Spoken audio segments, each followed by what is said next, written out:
Amen. Amen. Amen. Nous allons voir aujourd'hui pourquoi Dieu a envoyé Jésus.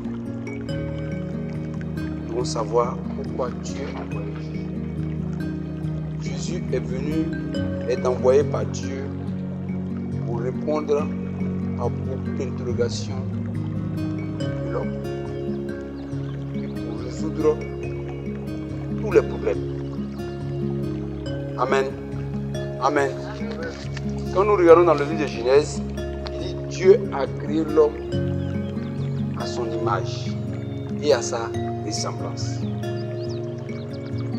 Ça n'a pas duré, l'homme a désobéi et il a pris la ressemblance plutôt quoi du diable.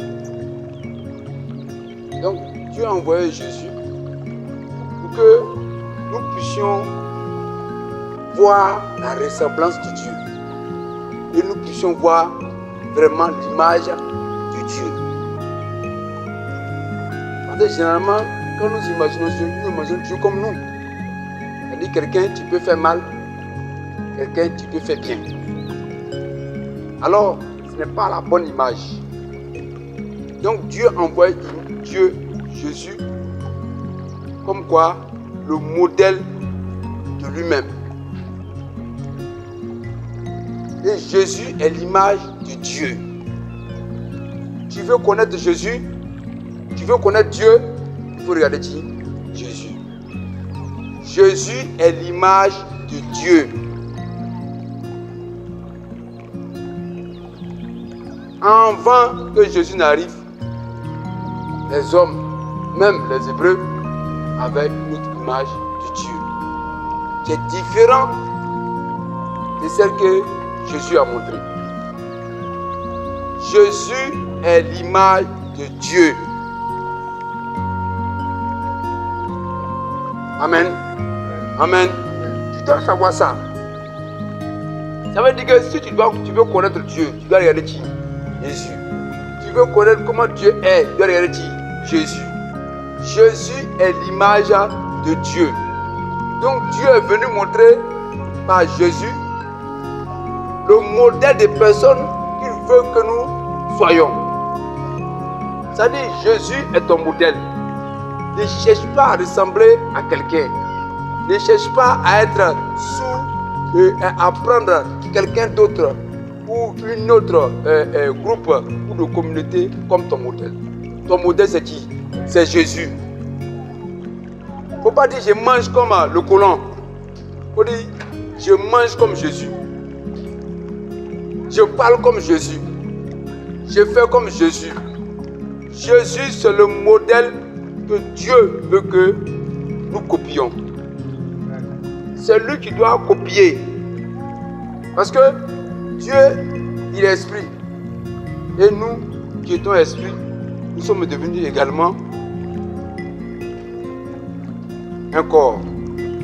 Donc notre esprit que Dieu a créé, il a mis ça dans un corps.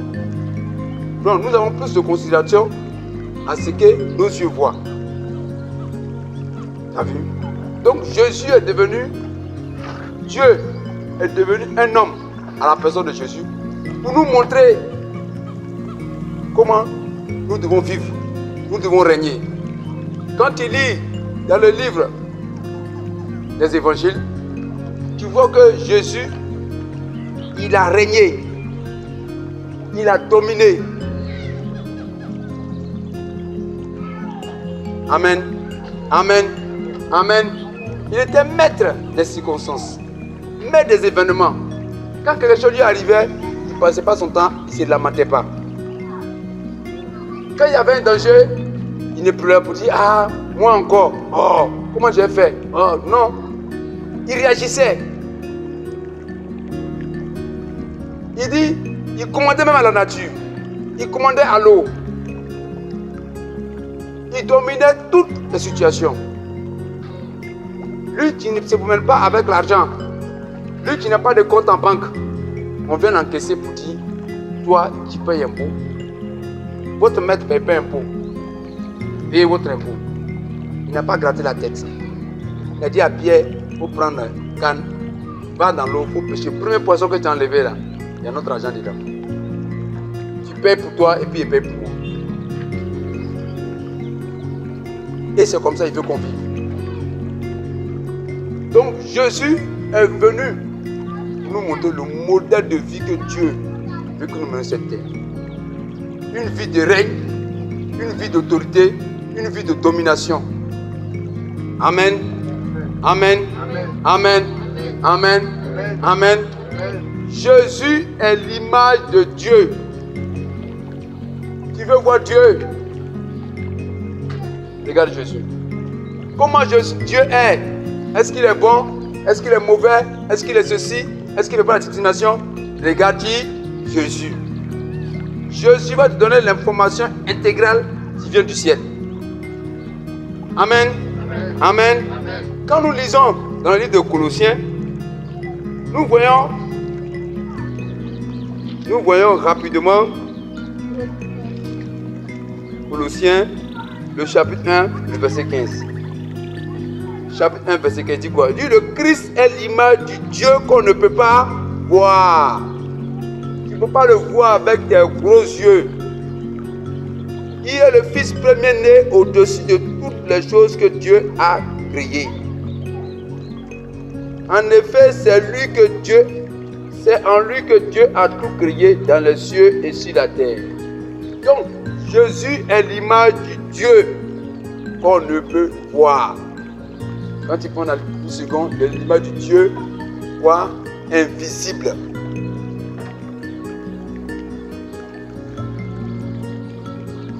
Et qu'est-ce qu'il dit? Il dit, celui qui m'a vu, l'a vu qui? Le Père. Donc, ça veut dire que si tu veux voir Dieu, Jésus, si tu as Jésus, tu n'as pas besoin de pratiquer pour le Père, lui. Il est la volonté parfaite du Père. Et regarde comment Actes des Apôtres résume l'activité de Jésus sur cette terre. Acte 10, verset 38, nous montre vraiment toute la bonté et la volonté de Dieu. Dans Acte 10, 38, dit quoi? Il dit, vous savez comment Dieu a répandu la puissance de l'Esprit Saint sur Jésus, quoi? De Nazareth. Jésus est passé partout en faisant quoi? Le bien. Jésus faisait quoi? Le bien, non le mal. Il a dit, Dieu l'a répandu sur lui la puissance de l'Esprit Saint. Il faisait le bien et non le mal. Qu'est-ce qu'il fait? Il guérissait tous ceux qui étaient prisonniers de l'esprit du mal. Pourquoi? Parce que Dieu était avec lui. Ça veut dire que ce qu'il lui fait là, c'est Dieu qui fait. Il fait le bien. Donc ça veut dire que qui fait le bien, c'est Dieu qui fait le mal. Il fait le bien. Il guérissait. Ça veut dire quoi? Il libérait tous ceux qui sont sous l'emprise du diable. Il fait le bien. Il libère tous ceux qui sont prisonniers, captifs du diable. Qu'est-ce qu'il a dit dans le livre de Luc? Il dit, l'Esprit de Dieu quoi? Est sur moi. Pour annoncer quoi? La bonne nouvelle quoi? Aux pauvres. Pour libérer les captifs, pour guérir les malades, faire marcher les boiteux. Pour faire courir les paralytiques.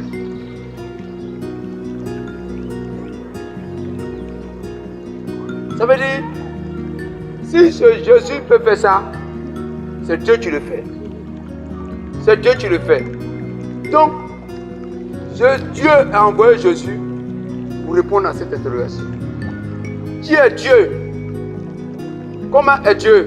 Regarde Jésus. Regarde Jésus. Ne t'emmène pas.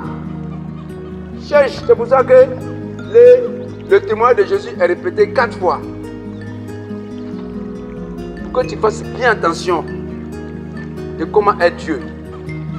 Quelle est sa volonté? Quel est son cœur? Quelle est son intention pour toi? Il allait partout. Il faisait le bien. Il faisait quoi? Le bien. Il ne faisait pas du mal. Il ne faisait pas du mal. Amen. Amen. Amen. Amen.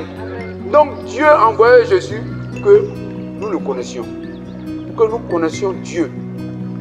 Il a envoyé ce Jésus-là pour que nous puissions faire la connaissance de qui? De Dieu. Amen. Amen. Amen. Amen. Amen. Quand tu prends dans le livre de Jean, tu vas voir, il dit ça. Jean chapitre 1.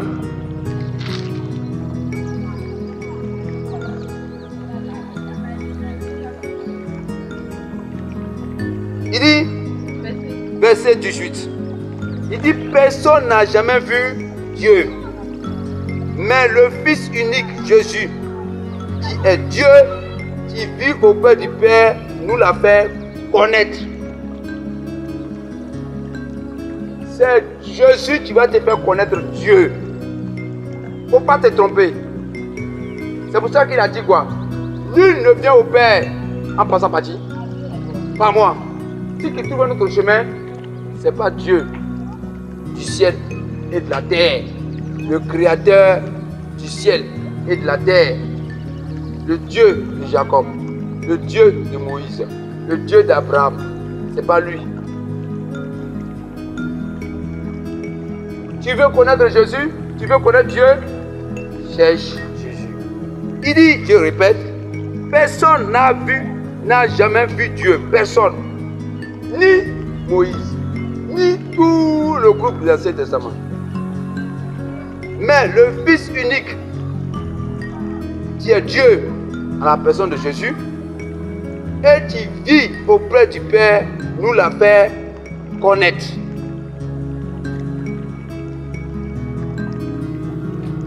Donc, l'intention de Dieu, c'est résoudre ce problème.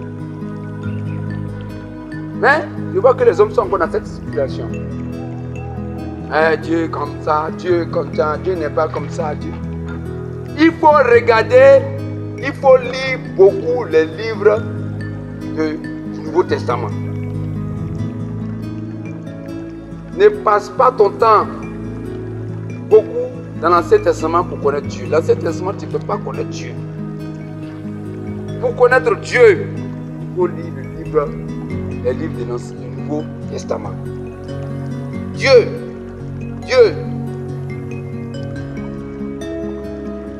cherche à connaître Jésus. Si tu connais Jésus, tu connais tout ce qu'il a fait, tu connais toute sa marche sur cette terre des vivants, tu vas connaître bien le cœur de Dieu. Tu vas connaître bien le cœur de Dieu. Tu vas voir que Dieu, il n'a pas l'intention de te faire du mal. Tu vas voir que le malheur qui t'arrive, ce n'est pas Dieu qui te fait ça. Pardon. Cherche à connaître Dieu. Parce que c'est lui qui t'aime. C'est lui qui t'aime. Si tu penses que Dieu peut t'envoyer le malheur, la foi n'existe pas. Et puis tu dis que tu es chrétien. La foi n'existe pas. Tu te blagues toi-même. La foi ne peut pas exister. Parce que parler de foi, c'est parler de confiance. Et parler de confiance, quand on a confiance à quelqu'un, on se donne à lui. Mais si tu penses que quelqu'un peut te faire du mal, tu ne peux pas te donner à lui. Parce que pour parler de foi, il y a l'amour. La foi a pour socle l'amour. Si quelqu'un t'aime, alors tu vas te donner à lui. Tu vas obéir à ce qu'il te dit. Tu vas faire ce qu'il dit parce qu'il t'aime. Parce qu'il ne peut pas te tromper. Il ne peut pas te trahir. Amen. Amen. Amen. Amen. Amen. Amen. Donc, la première chose, c'était ça. Maintenant, ensuite, il est venu également résoudre le problème de l'humanité. L'homme a fait quoi? A péché. Il a désobéi à Dieu. Et il a désobéi à Dieu, il se trouve dans le malheur, dans l'échec. La désobéissance à Dieu, c'est pas ça qui est tout le problème. Le problème, c'est la vie qu'il mène maintenant. C'est une vie d'échec et de malheur. Donc, Dieu qui aime l'homme, il envoie son fils pour résoudre ce problème. Pour dire Dieu a donné Jésus pour me sauver, pour me guérir. Parce que tout fabricant qui fabrique un produit, aujourd'hui tous les fabricants qui fabriquent des produits, ils passent quoi? Service quoi? Après-vente. Ils parlent de garantie. Pour ne pas gâter son nom. Amen. Donc Dieu, tu as fabriqué, tu as créé l'homme, tu as envoyé l'homme sur cette terre. Il veut son bien. Il veut son bien. Mais le produit qu'il a fabriqué chez l'homme a trouvé problème sur le champ. Donc l'homme est tombé quoi? En panne. Donc tu veux quoi? Il envoie Jésus pour quoi? Pour réparer, guérir, pour apporter une solution durable et définitive dans la vie de l'homme. Donc ce Jésus-là, si tu veux être guéri, il faut le recevoir. Tu veux mener une vie bien, il faut le recevoir. Mais avant que Dieu apporte la solution définitive pour guérir l'homme, il a donné l'homme la loi. C'est-à-dire que la loi que Dieu a donnée, c'est pour résoudre, pour amener l'homme à comprendre qu'il a besoin d'un sauveur. Pour voir ses insuffisances, pour voir son incapacité, pour voir qu'il a déconné, pour voir qu'il a péché. C'était ça le titre de la loi. Parce que tu ne peux pas aller chez le docteur, tu ne vois pas que tu as un problème. Si tu ne vois pas que tu es malade, tu vas aller voir un docteur. Même le docteur, il peut être là, il va faire tous ces diagnostics. Il peut dire que non, ça va chez toi. C'est toi, tu vas dire que tu as mal. Donc, il faut que l'homme arrive à comprendre qu'il a besoin d'un sauveur. Il faut dire, j'ai besoin d'un sauveur. J'ai besoin d'un sauveur. J'ai besoin d'un sauveur. Hein? Mais pour que tu aies besoin d'un sauveur, il faut que tu regardes de quoi tu souffres. Il faut que tu découvres de quoi tu souffres. Amen. Amen. Amen. Donc la loi est venue pour qu'on s'examine nous-mêmes. Qu'on ne peut pas faire de bonnes choses. Alors aujourd'hui là, quand tu nous regardes, pour que tu fasses du bien, c'est devenu quelque chose, c'est devenu comme un idéal. Tu as vu, nous tous, on aime regarder les films brésiliens, les télénovelas, les films à l'eau de rose là. On voit l'amour qui vit, comment il vit là. On a envie de vivre comme eux, mais on est incapable. Eux-mêmes, tu tournes le film là, ils veulent vivre comme ça, mais ils sont incapables. Ils sont incapables. Cette vie que eux nous montrent en télévision là, ils n'arrivent pas à vivre ça. Ils sont incapables. Ils rêvent de ça. D'être romantique, de vivre heureux, dans l'amour, dans l'abondance. Mais ils sont incapables. Pourquoi? À cause du pouvoir du péché. À cause du pouvoir du péché. Normalement, cette vie de rose là, c'est nous on devait le vivre. C'est nous les chrétiens. On ne sait même pas pourquoi Jésus est venu. Amen. Amen. Amen. Amen. Donc aujourd'hui, nous allons parler et nous parlons aujourd'hui du modèle que Dieu nous a donné. Du modèle que Dieu nous a donné. Ton modèle, il ne faut pas penser que c'est le colonisateur. Vous dites, je mange comme un blanc. Tu vas foutre quoi à lui? Il n'est pas ton modèle. Hein? Il n'est pas ton modèle. Voilà aujourd'hui, voilà ce qu'il te propose. Il te demande maintenant de changer la manière de faire les rapports. Ah, c'est ton modèle, non? Donc tu vas le suivre. Pourquoi tu te plains? Il n'est pas ton modèle. Ton modèle, c'est Jésus. Ton modèle, c'est quoi? C'est Jésus. Ne passe pas un jour sans regarder ton modèle. Ne passe pas un jour sans attendre ton modèle. Ne passe pas un jour. Ne dis pas, je suis trop fatigué aujourd'hui. Je n'ai pas le temps d'écouter mon modèle. Amen. Amen. Amen. Amen. Amen. Amen. Amen. Amen. Amen.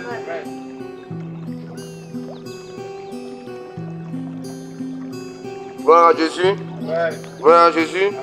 Gloire à Jésus. Gloire à Jésus. Gloire à Jésus. Gloire à Jésus.